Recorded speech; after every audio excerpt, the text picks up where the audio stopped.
한 주간 잘 지내셨습니까? 이 시간 하나님의 은혜와 평강이 저와 여러분들에게 넘쳐나기를 우리 주님의 이름으로 축원합니다. 아멘. 지난주는 우리 교회 절기로 오순절 성령 강림절입니다. 그래서 오늘 이 시간에는 지금 우리 안에 내주하고 계신 성령님, 이 성령님에 대해서 특별히 성령 충만한 삶의 모습이 어떤 것인지 대해서 한번 살펴보고자 합니다. 우리가 성령 충만하면 뭔가 영적인 어떤 신비감 그런 것으로 느끼기가 참 쉽습니다. 그래서 성령 충만은 우리 신앙생활에서만 나타나는 것으로 생각합니다. 신앙에 관련된 일을 또한 할 때만 성령 충만해진다라고 생각합니다. 예를 들면 예배를 드리거나 아니면 함께 모여서 우리 합심해서 기도한다든지 아니면 성경 공부 시간, 제자 훈련 그런 훈련을 받는다든지 아니면 기도할 때 내가 방언하면 성령 충만하고 있구나 또 이렇게 생각한다든지 아니면 여기서는 성령 충만이 잘 안 돼가지고 저기 산으로 가가지고 그 기도원 있잖아요. 그런 데 가서 또 하루 종일 있다 보면 성령 충만해지지 않는가 이런 착각을 하기도 합니다. 어떤 경우에는 성령 충만한다 이러면 성령의 불이 임해가지고 얼굴이 막 밝아지고 불 받은 사람처럼 얼굴이 빛나고 제가 성령 충만한 얼굴입니까? 그냥 얼굴입니까? 예. 얼굴이 이렇게 빛나기도 하고 뭐 그렇게 되고 뭔가 환상을 막 보기도 하고 그런 것이 성령 충만한 사람이 아닌가 하는 착각을 하기도 합니다. 하지만 그렇지 않습니다. 먼저 18절 말씀을 보면 술 취하지 말라 이는 방탕한 것이니 오직 성령으로 충만함을 받으라. 지금 술 취하는 것과 성령 충만을 비교해서 말씀하고 있습니다. 자, 쉽게 사람이 술에 취하면 어떻게 되겠습니까? 이런 말이 있습니다. 처음에 사람이 술을 먹고 그 다음 술이 술을 먹고 마지막에는 술이 사람을 먹는다. 안 마셔보신 분 같은데 왜 그래 잘 아십니까? 그런 겁니다.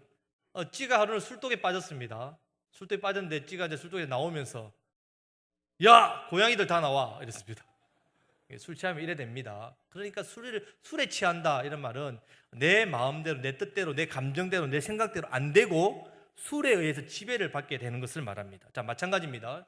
성령으로 충만함을 받는다라고 할 때 우리가 성령님에 의해서 성령님이 안에서 내 마음 그리고 내 삶 이 온전히 성령님이 이끌어 가시도록 내 삶의 주권을 내어드리는 걸 말합니다. 성령님이 쉽게 내 안에 가득 차 계신 것.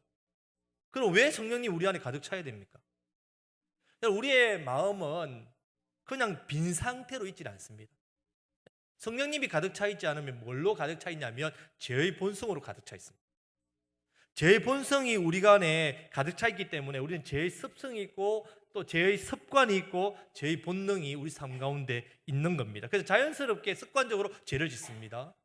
자연스럽게 습관적으로 감정적으로 본능적으로 하루하루 살면 잘 산다고 하고 열심히 산다고 애쓴다 하더라도 내가 수고해서 나름대로 노력한다 하더라도 그렇게 살면 잘 사는 것이 아니라 내 속에 가득 찬 이 죄의 본능이 나온다는 말이에요. 그 죄의 본성이 나타납니다. 그래서 자연스럽게 죄의 지배를 받게 되고 그러다 보니까 자연스럽게 죄를 짓고 죄를 따라갑니다. 죄책감에 시달리죠. 죄의 고통을 당하죠. 죄값을 치르게 됩니다. 그래서 죄의 고통 속에서 힘들게 살게 됩니다. 뿐만 아니라 신앙생활 합니다. 하지만 신앙의 내 삶 속에 신앙의 기쁨들이 드문드문 오는 거예요. 가끔 한 번씩 그렇게 밀려옵니다. 죄 안 지려고 남들 애쓰고 노력합니다. 그런데 그런 의지는 참 온데간데 없이 죄의 유혹만 오면 그냥 나도 모르게 죄에 빠지게 되고 죄 짓는 자리에 그대로 있습니다. 돌아오는 것은 죄책감과 또 나는 안 되구나, 나는 아무리 노력해도 계속적으로 안 되구나 하는 습관적인 그런 반복 때문에 좌절감만 밀려올 뿐입니다. 그런데 우리가 성령으로 충만하게 되면 우리 안에 죄의 본성으로 채워지는 것이 아니라 성령님으로 채워집니다. 성령님으로 채워지면 성령님께서 여러분과 저와 여러분 삶에 자연스럽게 나타나십니다. 성령님이 나타날 때 그냥 나타나시는 게 아니라 능력으로 나타납니다. 내 삶을 주관해 주십니다. 인도해 주시고 이끌어 주십니다. 나의 연약함을 도와주십니다. 그리고 성령님께서 우리에게 하시고자 하시는 일들을 우리를 통해서 행하게 하십니다. 이것은 신앙생활뿐만 아닙니다. 우리의 삶의 모든 영역이 다 그렇습니다. 우리가 배고프면 어떻게 합니까? 먹습니다. 본능적으로 배가 고프니까 먹어야죠. 피곤합니다. 잠을 자야 되겠다. 본능적으로 잡니다. 근데 그런 게 아닙니다. 먹고 마시고 놀고 숨쉬고 일하고 모든 생활 영역 속에서 내 안에 계신 성령님, 나와 성령님이 함께 하신다는 것을 느끼게 되고 누리게 되는 그런 삶이 바로 성령 충만한 삶입니다. 여러분, 우리 목사님 늘 표현하시는 그 표현대로 성령님 환영해야 됩니다. 성령님을 모셔드리게 되면 성령님께서 내 삶 가운데 나타나시게 됩니다. 자, 옆에 있는 분에게 한번 축복하겠습니다. 성령 충만하십시오. 자, 성령 충만하면 이제 충만한 삶의 모습이 이제 있습니다. 첫 번째는 19절 말씀에 보면 시와 찬송과 신령한 노래들로 서로 화답하며 너희의 마음으로 주께 노래하며 찬송하며. 찬양입니다. 성령 충만한 삶은 찬양하는 삶입니다. 반대로 찬양하는 삶을 내가 살게 되면 성령 충만한 삶이 나타납니다. 여러분, 찬양에 대해서 무슨 이론이 필요하겠습니까? 무슨 설명이 필요하겠습니까? 찬양은 아는 것보다 하는 것이 더 중요합니다. 찬양은 내가 어떻게 하는 이렇게 기교를 알고 배우는 것보다 드리는 것이 더 중요합니다. 여러분, 성령 충만하면 왜 찬양하겠습니까? 자, 앞에서 성령 충만을 술 취함과 비교했으니까 예를 들어 보겠습니다. 자, 사람이 술을 취하면 주사를 부립니다. 주사를 부리는 거 말고 또 하는 게 있습니다. 뭘 합니까? 지금 답하시면 잘 드시는 걸로 오해받을 수 있으니까 가만히 계셔야 됩니다. 노래를 합니다. 노래를. 왜 노래합니까? 기분이 좋으니까. 저쪽은 좀 아시는 것 같아요. 기분이 좋으니까 노래를 합니다. 사람이 기분이 좋으면 노래가 막 나와요. 마찬가지입니다. 성령 충만해지면 내 영혼이 기쁩니다. 성령 충만하면 내 마음이 즐겁습니다. 그러니까 노래가 나옵니다. 여러분, 우리가 은혜를 받으면 어떻습니까? 찬양이 나옵니다. 왜 그렇습니까? 은혜를 받으면 내 영혼이 기쁘기 때문에 그렇습니다. 기쁘기 때문에 찬양이 나옵니다. 어떤 집사님이 새벽에 말씀에 은혜를 받았습니다. 말씀에 은혜를 받고 또 기도하는데 참 은혜가 오니까 갑자기 자기도 모르게 찬양이 나오는 거예요. 사랑의 주님이 정말로 사랑해. 정말 은혜가 되네요. 여러분, 만약에 여러분 삶 가운데 있지 않습니까? 찬양이 없다. 내가 이번 주에 참 찬양을 얼마나 드렸는가. 찬양이 메말랐다 이러면 여러분 영혼의 기쁨이 메말란 겁니다. 그런데 여러분, 찬양은 입술로만 하는 게 아닙니다. 오늘 19절 말씀에 보면 너희의 마음으로 주께 노래하며 찬송하며. 입과 마음으로 합니다. 마음으로 어떻게 찬양합니까? 마음으로. 그냥 다른 사람 안 들리게 속으로 찬양하는 게 마음으로 찬양하는 겁니까? 그거 아닙니다. 마음으로 하는 것을 다르게 표현하면 나의 찬양이 있는가입니다. 나의 찬양. 내가 지금 드리는 이 찬양이 나의 마음, 나의 진심을 담고 있는가? 이 찬양이 나의 진정한 고백을 담고 있는가? 이 찬양이 나와 관계가 있는가? 이 찬양이 나의 믿음이 담겨 있는가가 바로 마음으로 찬양하는 그 찬양입니다. 여러분들은 나의 찬양이 있으십니까? 때에 따라, 상황에 따라, 형편에 따라, 어떤 여러 가지 일들에 따라 그런 찬양이 있으십니까? 여러분 삶 속에서 들어지는 찬양이 있으십니까? 저는 이제 구포 그 산 꼭대기에 있는 성도고등학교를 졸업을 했습니다. 제가 고등학교 때는 거기 산에 아무것도 없었습니다. 절만 2개 있었는데 지금 뭐 엄청나게 발전했죠. 제가 이제 대저에 살기 때문에 학교로 가려면 버스를 2번 타야 됩니다. 구포다리를 건너야 되고, 그리고 거기서 또 산 꼭대기 올라간 버스를 타야 되는데 왕복 4번을 타는데 형편이 어려웠습니다. 그래서 버스를 4번 탈 수가 없습니다. 2번만 타고 2번은 걸어가야 됩니다. 구포다리를 걷기는 참 힘들어요. 구포다리를 걸어가기 힘들어서 거기는 차를 타고 산 위로 올라가는데, 그 당시에는 학교에 뭐 사물함도 없습니다. 그래서 제가 지금은 좀 이렇게 살도 좀 찌고 이랬는데, 고등학교 때 키가 한 160 조금 넘고 몸무게가 한 43kg, 45kg가 안 됐습니다. 이 가방이 근데 이따만했습니다. 뭐 책을 다 들고 다녀야 되니까. 그리고 도시락도 3개. 아침, 겸 점심 하나, 점심 하나, 저녁 야자 하나 이래가지고. 그러니까 가방이 엄청나게 무거운 거예요. 그걸 짊어지고 산 위에 올라갑니다. 올라가서 또 내려올 때 밤늦게 또 그걸 짊어지고 또 내려옵니다. 내려올 때는 이제 도시락은 이제 까먹었으니까 좀 가볍습니다. 내려오는데 참 힘이 들지요. 그런데 등하굣보다 저는 더 힘든 게 있었습니다. 뭐냐면 집구석에 들어가는 게 힘들었습니다. 집에 들어가기 싫은 거예요. 집에. 밤늦게 집에 들어가기 싫었습니다. 밤늦게 집에 가고 싶은데 왜 들어가기 싫냐면 제가 불신가정에 처음 예수를 믿었거든요. 고등학교 때 제일 핍박이 심했습니다. 그 좁은 단칸방에 제 방은 다락방인데 그 장롱 하나 위에 신주단지가 있었습니다. 집에 들어가자마자 입구부터 부적이 있고요. 그 시리즈로 쫙 다 붙어 있습니다.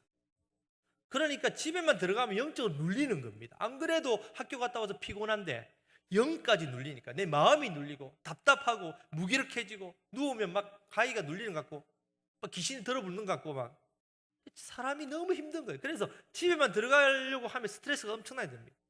막 우울증이 막 울렁거림이 막 생기는 거예요. 그래서 집에 들어가기 싫었습니다. 그래서 가출을 하려고 하지는 않았고요. 여러분 기대와 달리 제가 그래도 버텼는데 이제 못 버티겠는 거예요. 그런데 어느 날 예배 시간에 찬양을 불렀는데 그 찬양이 저에게 기쁨이 됐습니다. 슬픈 마음 있는 사람 예수 이름 믿으면 영원토록 변함없는 기쁜 마음 얻으리. 예수의 이름은 세상의 소망이요 예수의 이름은 천국의 기쁨 일세. 할렐루야. 제가 그 산 위로 오르락내리면서 수십 번을 불렀습니다. 학교에 올라가면서 계속 부르고 내려올 때 계속 부르고 버스 안에서는 속으로 부르고 집 앞에서 크게 부르고 그래 들어갔습니다. 들어가니까 살겠더라고요. 그래서 살아났습니다.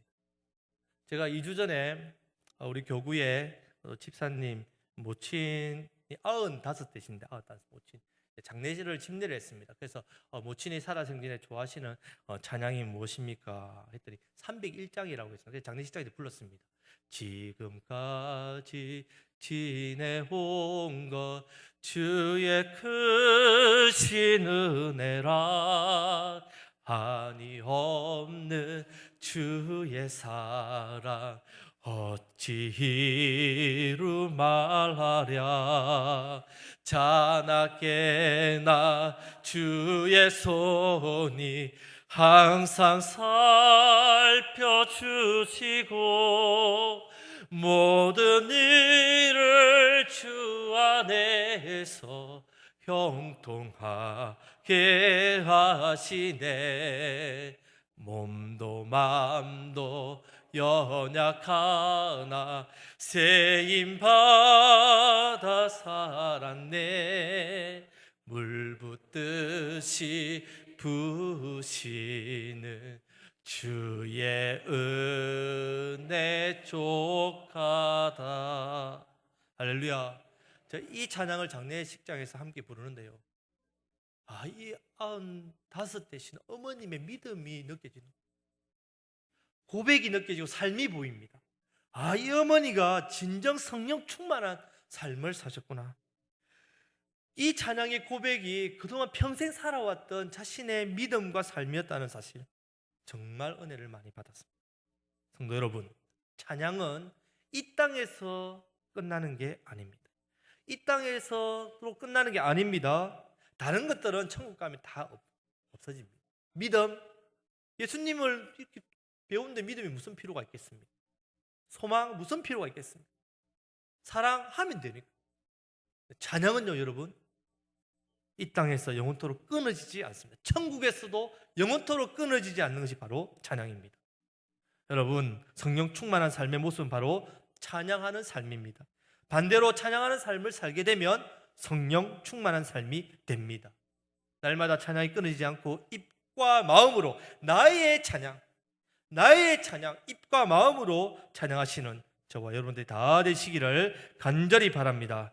아멘. 두 번째는 성령 충만한 삶의 모습 20절 말씀을 보면 범사에 우리 주 예수 그리스도의 이름으로 항상 아버지 하나님께 감사하며. 성령 충만한 삶의 모습은 바로 감사하는 삶입니다. 이 감사에 대해서도 여러분 무슨 말이 필요하겠습니까? 무슨 이론이 필요하겠습니까? 감사도 무엇인지 아는 게 중요한 게 아니라 감사하는 것이 중요합니다. 여러분 얼마나 많이 감사하고 사십니까? 이번 한 주간을 한번 돌아보십시오. 감사를 많이 하셨습니까? 불평을 많이 하셨습니까? 내 신앙이 건강한지 안 건강한지, 요즘 뭐 이게 당이나 이런 것들은 자가 진단하잖아요. 건강 체크하고 하듯이 내 신앙도 스스로 건강한지 안 건강한지 체크할 수 있습니다. 감사합니다. 감사. 내가 감사를 많이 하고 있다. 건강합니다. 감사가 없다. 병들었습니다. 그런데 오늘 말씀을 보면 감사를 하기는 하는데 어떻게 감사하랍니까? 저도 그렇지만 아마 여러분들이 이런 말씀을 대할 때마다 딱 마음에 걸리는 게 있습니다. 딱 이렇게 걸리는 거. 뭐냐면 범사에 항상 감사하라. 다른 것 같으면요 좋습니다. 뭐 항상 하나님께서 내게 은혜를 주시더라. 항상 나는 좋은 일만 생기더라. 범사에 형통하더라. 범사에 하나님께 영육간에 복을 주시더라. 뭐 이런 말씀 들으면 할렐루야 아멘 하지요. 그런데 기뻐하라 감사하라는 꼭 보면 범사에 항상. 여러분 이 말은요 어떤 형편이든지 어떤 상황이든지 어떤 일을 당하든지 무조건 감사라는 뜻이 포함되어 있습니다. 항상이라는 말은 시종 일관, 어떤 상황을 만나도 변함없는 거예요. 좋았을 때 감사했는데 안 좋아졌다, 그래도 감사해란 말입니다. 이 말이 여러분 말이 지기 쉽습니까? 근데 여러분 좀 더 진지하게 이 말씀을 한번 대보십시오. 정말 나의 말씀으로 받아들인다면 정말 이 말씀은 내게 무겁습니다. 그렇게 쉽게 되지 않는다 해서 금방 압니다. 사랑하는 사람이나 가족이 불치병에 걸려서 곧 죽는다고 한번 생각해 보십시오. 그 앞에서 내가 감사가 나오겠습니까?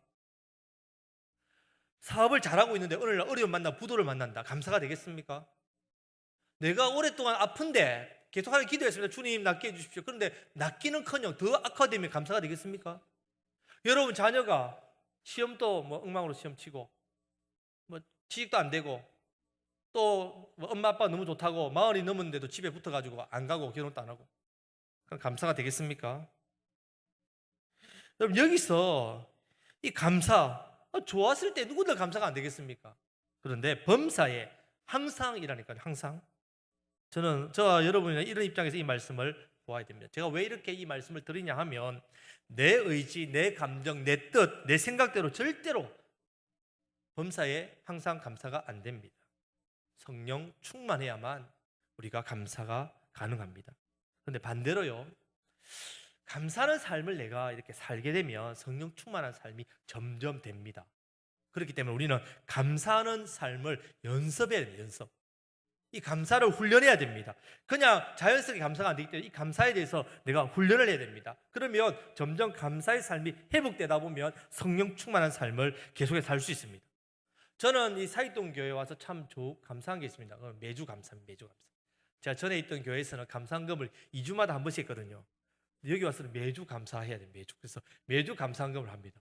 어쩔 때는 이렇게 딴 데 혹시나 이렇게 뭐 세미나를 해야 되나 이럴 때도 감사헌금을 봉투를 재정부에 주고 갑니다. 왜냐면 주보에 나오기 때문에 매주 감사. 우리 목사님 목회 철학에 또 제가 부교육자로서 또 선임 목사로서 제대로 안 하면 안 되기 때문에. 근데 제가 감사헌금을 봉투에다가 항상 이렇게 습관적으로 올 때부터 적었습니다. 뭐라고 적냐면 범사에 감사합니다. 그냥 사실은 처음에 적을 때는요, 솔직하게 고백하면 감사하는 제목이 구체적으로 없어가지고 그냥 범사라 적었습니다. 적다 보니까요, 한 10년 가까이 적으니까 훈련이 됐습니다. 범사에 감사가 되더라고요. 이 감사를 훈련해야 됩니다. 그래서 감사에는 이 단계가 있습니다. 첫 번째 이제 단계는 얻어서 하는 감사. 내가 뭔가 얻으면 감사하는 것을 배워야 됩니다. 어떻게 보면 이런 감사는 세상 사람들도 다 합니다. 하지만 요즘 세상이 기본기가 안 되잖아요. 기본이 안 됩니다. 어떤 교회에서요, 우리 교회 아닙니다. 우리 교회 진짜 아닙니다. 어떤 교회에서 이 사랑방 모임, 우리 같은 사랑방 모임을 하는데 이제 엄마를 애가 따라왔어요. 엄마가. 그러니까 예배도 잘 드리고 사랑방 모임도 잘하니까 옆에 있는 지사님이 아이고 예쁘다 잘했다 해가지고 사과를 줬습니다. 이제 음식을 이제 다과를 나누는데 사과를 줬는데 이 아이가 사과를 받았습니다. 그럼 어떻게 해야 됩니까? 사과를 받으면 어떻게 해야 됩니까? 감사합니다. 잘 먹겠습니다. 이래야 되는데 아무 말도 안 하는 거예요. 엄마가 좀 무한하지 않습니까? 그래가지고 애를 툭툭 치니까 또 이 애가 눈치는 빠르네요. 또 엄마가 툭툭 하니까 사과 깎아주세요. 감사라는 말을 애가 못하는 거예요. 요즘 애들이 얼마나 풍족합니까? 감사를 잃어버렸습니다. 그런데 참 이상한 것은요, 우리가 신앙생활을 하면 할수록 이런 기본기가 사라집니다. 처음 내가 예수님 믿을 때 한번 생각해 보십시오. 그때는 아침에 눈만 떠도 감사했습니다. 예배당에 들어오면 눈물이 쭉 났습니다.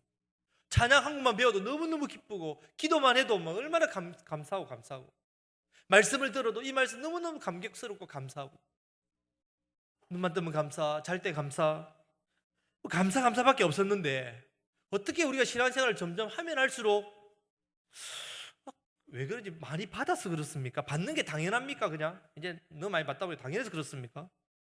너무 당연한 걸 받으니까 받는 것 같지 않습니까?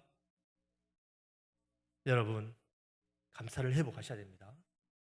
하나님께서 오늘도 우리에게 주시는 모든 것을 감사하시면서 살아가시기를 간절히 바랍니다. 자, 두 번째 단계는 이제 비교해서 하는 감사입니다. 비교. 과거와 지금 현재를 비교해 보는 겁니다. 과거에 우리가 어렵게 살았지 않습니까? 근데 지금 어떻습니까? 그래도 살기 좋습니다. 감사하죠. 또 우리가 예수님 믿기 전에 우리의 삶을 한번 생각해 보십시오.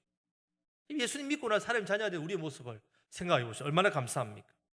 과거에 예를 들면 아팠던 분이 지금 건강하다. 얼마나 감사합니까? 물론 과거에 좋았는데 현재 좀 안 좋은 분도 있어요. 그러나 과거를 생각해 보면 우리가 받은 은혜가 훨씬 많습니다. 감사한다. 하나님께서 이스라엘 백성들을 이렇게 이야기했습니다. 너희가 가나안 땅에 갔을 때 풍족하거든. 그때에 사람들 대접하고 11조를 드릴 때에 나그네를 대접할 때에 애굽에서 종살이 하던 때를 잊지 말라고 이야기합니다. 너희가 애굽에서 종살이 했던 때를 반드시 기억하라고 말씀합니다. 왜? 과거를 잃어버리면 감사가 잃어버리기 때문에 그렇습니다. 저도 이렇게 은혜가 떨어지거나 참 이렇게 또 어쩔 때는 입술에 감사가 사라질 때가 있습니다. 내 마음이 메마를 때 항상 그 어둡고 침침했던 그 다락방을 기억합니다. 제가 불신까지 예수님 처음 믿었기 때문에 그 어두운 영적인 어두운 곳에서 예수님이 저를 건져주셨습니다. 건져내셨습니다. 제가 메마를 때마다 그 다락방 그 자리로 가면요 감사합니다. 말할 수 없는 감사합니다. 불평할 수가 없습니다. 그 받은 은혜가 얼마나 큰지. 여러분도 은혜의 자리가 분명히 있습니다. 여러분들도 저와 같은 다락방이 분명히 있을 겁니다. 그 자리를 기억하심으로 그 자리로 나아가시면 여러분의 감사가 회복됩니다. 이런 은혜가 있으시기를 우리 주님의 이름으로 축원합니다. 자, 마지막으로 세 번째는 설교의 마지막은 아닙니다. 이 감사의 마지막입니다. 잠깐만요. 자, 세 번째는 이제부터 좀 수준을 한번 높여보겠습니다. 만들어서 하는 감사입니다. 만들어서 하는 감사. 뭐 감사한 일 만나면 감사하는 것은 당연하지요. 그건 누구나 다 합니다. 하지만 누가 봐도 감사할 일 없는데 감사를 찾아요. 성령 충만한 사람은 그렇습니다. 성령 충만한 사람은 감사한 일을 만듭니다. 감사한 일을 찾습니다. 범사에 감사하고 항상 감사하려면 반드시 감사할 수 없는 것들까지도 감사하도록 만드는 그런 감사의 능력을 키워야 됩니다. 그런데 실제로 어떻습니까? 그렇게 감사 만들기가 보통 어려운 일이 아닙니다. 제가 어떤 여집사님의 간증을 읽었는데요. 이 여집사님이 목사님의 설교 중에 저와 같이 이렇게 감사에 대한 설교를 하시는데 그러면서 자꾸 구하고 소원을 아뢰고 달라고 하면 어떻게 응답을 받겠느냐? 먼저 감사 기도를 드려라. 하나님께 감사 기도하면 하나님 기도에 힘이 나고 또 응답을 받는다라고 말씀을 전했습니다. 그러니까 이 집사님이 갑자기 설교를 듣는데 갑자기 남편 생각하기 싫었는데 남편이 떠오르더라고요. 자기 남편. 이 남편 그러고는 자기도 모르게 한숨을 쉽니다. 나도 우리 남편 때문에 감사했으면 좋겠다. 우리 남편 때문에 감사할 수 있었으면 좋겠다. 자기도 모르게 한숨을 쉬었습니다. 그런데 아니나 다를까 오늘도 이 남편분께서는 매일 새벽 기도를 하시는 게 아니라 매일 저녁마다 술을 잡수시고 오시는 거예요. 하루도 빠짐없이 매일마다 술을 엄청나게 잡수시고 오는데 얼마나 규칙적으로 잡수시는지. 근데 신기한 건요, 그래 술이 떡이 되도록 마시시는데 외박은 안 하시는 거예요. 꼭 12시 5분 전에, 그것도 길에서 주무시지도 않고 경찰서에서 연락 오지도 않고 어디 이상한 데 가지도 않고 꼭 자기 집 문에 기대고 있는 겁니다. 그럼 이제 안에 문을 열어가지고 양발 벗기고 옷 벗기고 재우는 거예요. 그날 또 남편이 딱 또 그렇게 와서 이제 이렇게 이제 양발도 벗기고 눕히는데 이 남편을 위해서 이 집사님이 10년 동안 기도했습니다. 우리 남편 술 끊고 예수님 믿게 해주세요. 그렇게 간절히 기도했는데 전혀 변화가 없으니까 감사는커녕 원망만 계속 쌓이는 겁니다. 그래서 또 이제 있는데 막 원망하려고 하는데 갑자기 목사님 설교 말씀이 그때 왜 떠올랐는지 떠오르는 거예요. 아, 그래, 내가 어머니 감사의 기도를 드리자. 감사의 기도를 드려야 힘도 생기고 응답도 받는다는데 한번 해보자. 그래서 남편에 대해서 감사 기도를 드리려고 이제 딱 시작했는데 감사가 됩니까? 감사거리가 없는데 미운 생각만 계속 드는 거예요. 감사하고픈 마음이 전혀 안 생겼습니다. 그래서 낙심되려고 할 때에 성령님께서 갑자기 감동이 임하는 거예요. 성령님께서 감동을 주시는 겁니다. 그래서 이런 생각이 떠오르는 거예요. 막 코를 고고 있는 남편, 그래, 코 고고 있는 남편 없는 것보다 있는 게 낫지. 그래, 다행이다, 감사합니다. 아이고, 우리 남편 이렇게 술이 그렇게 참 뜨거워 마시고 와도 외박 한 번 안 하고 길에서 또 경찰서에서 신고도 안 오고 이렇게 집에까지 찾아와 주니 다행이지. 하나님 감사합니다. 아이고, 토요일 날에는 또 토요일에 엄청나게 많이 마신다네요. 토요일 엄청나게 마시니까 주일 날엔 막 늦게까지 잔대요. 그러니까 주일 날 내가 교회 가서 예배 드리는데 방해도 안 되고 핍박도 안 하니까 다행이지. 참 감사합니다.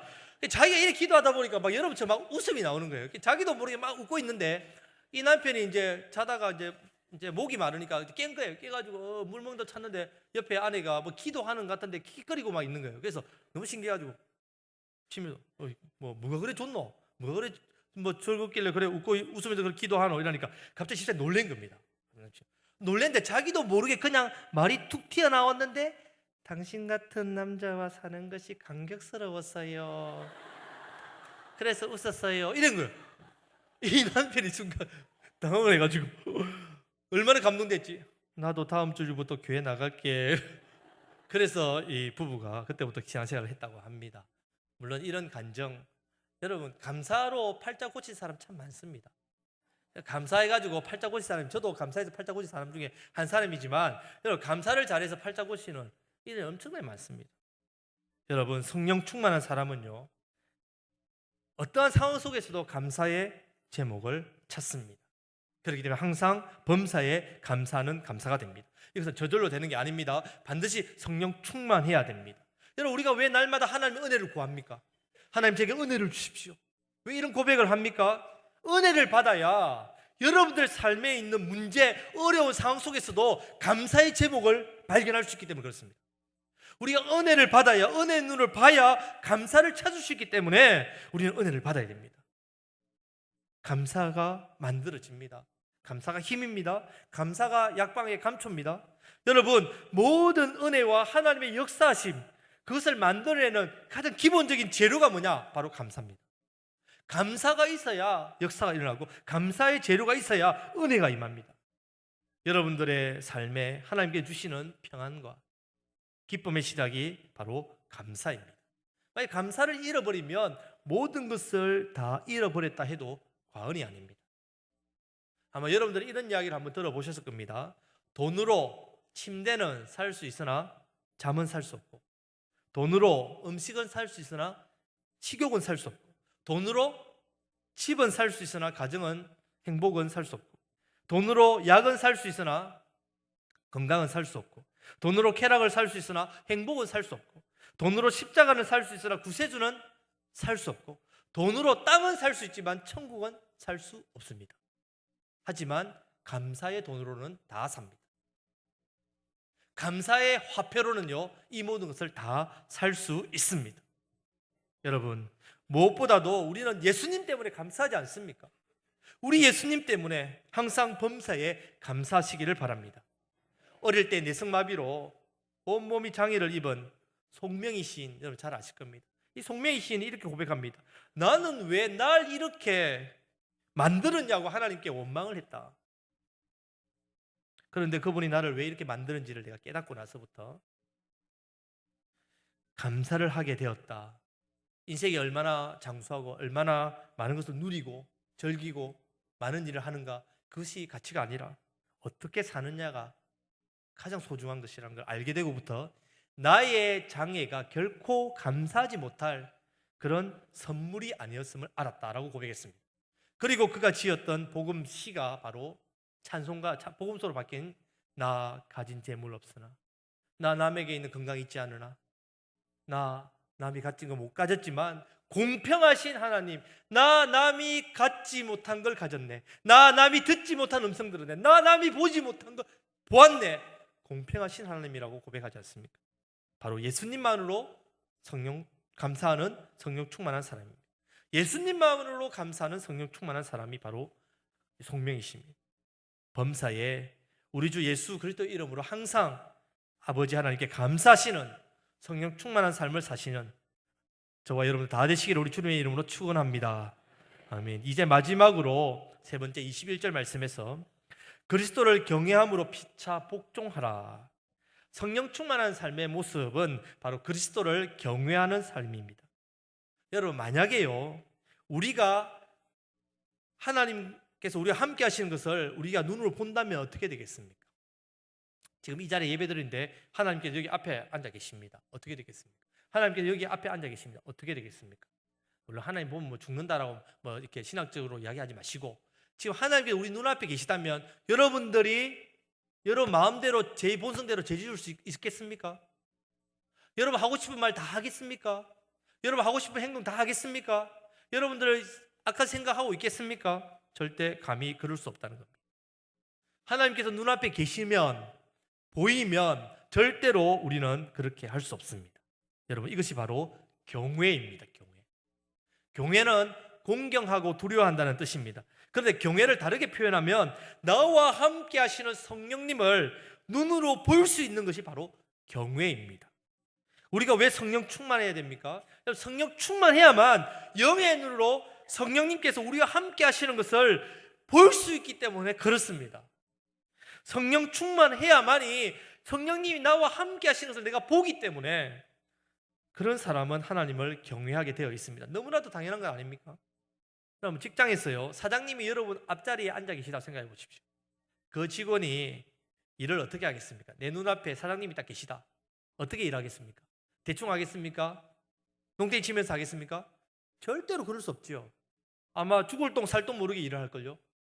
저도 담임 목사님이 이 자리에 안 계시니까 좀 마음이 좀 많이 좀 이런 시험 칠 때요 한번 생각해 보십시오. 선생님이 여러분 딱 앞에, 학생 앞에 선생님이 딱 있다. 학생이 컨닝 하겠습니까? 절대로 안 합니다. 절대로 할 수 없지요. 여러분, 하나님을 경외하시기를 바랍니다. 하나님이 내 앞에 계시다는 걸 의식하시기를 바랍니다. 성령님이 내 안에 계심을 믿고 인정하시기를 바랍니다. 자꾸 의식하셔야 돼요. 그럴 때 우리가 경외하게 됩니다. 성도 여러분, 한 주간에 우리의 삶을 돌아보면서 혹 신앙의 기쁨과 믿음의 능력과 참된 보람과 행복을 누리지 못했습니까? 아니, 누리기는커녕 죄에 빠져서, 죄책감에 빠져서 고통 속에 살았습니까? 아니면 내 삶의 짐이 무겁습니다. 주님, 내 여러 가지 형편들 아시는 주님, 염려되고 불안합니다. 내 뜻대로 내 원대로 되는 거 하나도 없습니다. 그러면서 불평했습니까? 먼저 찬양하시기를 바랍니다. 찬양하셔야 됩니다. 나의 찬양하셔야 됩니다. 그리고 감사하십시오. 불평, 염려거리가 다가오면요 생길 때마다 빌립보서 4장 6절 7절 말씀 적으십시오. 빌립보서 4장 6절 7절 말씀, 아무것도 염려하지 말고 다만 모든 일에 기도와 간구로 너희 구할 것을 감사함으로 하나님께 아뢰라. 그리하면 모든 지각에 뛰어나신 하나님의 평강이 그리스도 예수 안에서 너희 마음과 생각을 지키시리라. 빌립보서 4장 6절 7절 말씀입니다. 여러분, 아무것도 어떻게 염려하지 않을 수 있습니까? 염려는 다 합니다. 그런데 그 다음에 다만이라는 단어가 있습니다. 다만이라는 말은 대신하라는 말입니다. 불평과 염려거리가 다가오면 어떻게 하라고요? 대신 뭐 해라고요? 감사기도해란 말입니다. 하나님 감사합니다. 예수님 때문에 감사합니다. 저를 구원해 주셔서 감사합니다. 기도하면 하나님의 평강이 여러분의 마음과 생각을 지켜줍니다. 염려와 불평이 여기 있는데 감사기도하면 이것이 딱 없어지고 여기에 하나님의 평강이 가득 찹니다. 불평과 염려가 두려움이 평강으로 바뀌어 버립니다. 감사해야 됩니다. 그리고 고람되옵니다. 고람돼요. 하나님 앞에서 하나님께서 내 앞에 계시다는 것을 자꾸 기억하셔야 됩니다. 성령님이 내 안에 계신 것을 자꾸 의식하셔야 됩니다. 그럴 때 우리는 경외하게 됩니다. 하나님을 경외합니다. 그럴 때 우리 삶 가운데 성령 충만한 삶의 모습이 나타나게 됩니다. 성령 충만한 삶이 되면요 성령님이 나타나십니다. 내 삶 가운데 그냥 나타나는 것이 아니라 능력으로 나타나십니다. 내 연약함을 도우십니다. 우리와 함께 하시고 우리를 붙들어 주시고 인도하시고 내 삶을 주관해 주십니다. 이번 한 주간도 성령 충만하심으로 말미암아 이번 한 주간도 성령 충만하심으로 죄의 문제, 세상의 문제, 염려와 근심, 근심, 그런 많은 것들을, 두려운 것들을 성령님께서 주시는 힘과 믿음으로 이기시고 승리하시는, 그래서 많은 사람들에게 생명의 복음을 전하시는 저와 여러분들이 다 되시기를 간절히 바랍니다. 아멘. 기도하겠습니다.